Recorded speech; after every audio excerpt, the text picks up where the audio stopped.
Welcome back. It's Friday night. It's Unpopular Opinion Night. Kids don't need a million activities. They need to be able to entertain themselves and rest. Yes, and another fun fact of Unpopular Opinion, overscheduling not only burns out parents, it can burn out kids, which can cause more problems. Unpopular Opinion. So it's a balance. The balance between actually spending time with your kids and knowing when you can say, no, you can entertain yourself. You can go be creative. You can go to the playroom. You can go to your room. You can go outside. And being able to give them that independence and the courage to be independent and the skills to actually be creative and be able to entertain themselves, or siblings to actually entertain each other. So it's a balance. I'm not just saying your kids need to be so independent that you never do anything with them. But hey, I'm doing dishes, I'm cleaning up after dinner. You don't have to come into the kitchen for a million questions. Go entertain yourself. Go be self-sufficient for 5-10 minutes. Yeah, not allowing your kids to be bored inhibits their imagination, inhibits their creativity. This is just our opinion.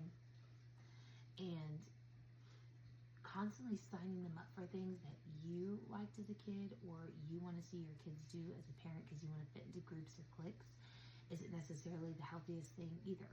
I mean, quite honestly, them constantly being entertained by peers or being in activities or different sports outings and things like that, especially if they don't care for it, you're not really setting them up for success at all. But again, maybe they do like it. Maybe they want to dedicate themselves to one thing and they truly love it. That's fantastic. They found something they're passionate about and they can still be creative and imaginative within this sort of sport or art or activity. And that's great. Yeah. But we're talking about the negative side of things. Yeah, and it is. If your kids really rely on other kids to be entertained, then they're going to be a lot more susceptible to peer pressure because they don't want to not fit in. While if you have a more independent kid, somebody who's a little bit more self-reliant, they may actually think for themselves and be like, well, actually, I don't care if you guys say this is cool or this doing this. I don't want to. Exactly. I'm not going to jump off a bridge because you're jumping off a bridge. Jumping off bridges is cool. That's just dumb. Depends on the bridge. It has to be water. I'm just saying, you want to raise kids who exactly what you're saying, think for themselves, that don't follow the crowd, and that are not people pleasers. You don't want them ending up in relationships or having friendships that could be detrimental because they can't think for themselves.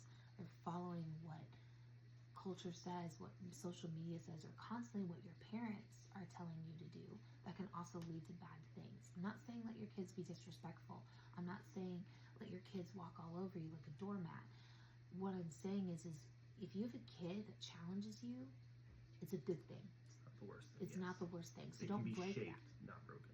Exactly. Don't break that spirit because you're going to want them to say that to the right person that wants to do something wrong or encouraging them to do something wrong. That the voice will be like, no, that's dumb. Next. Anything else? I think that was it. Unpopular opinion.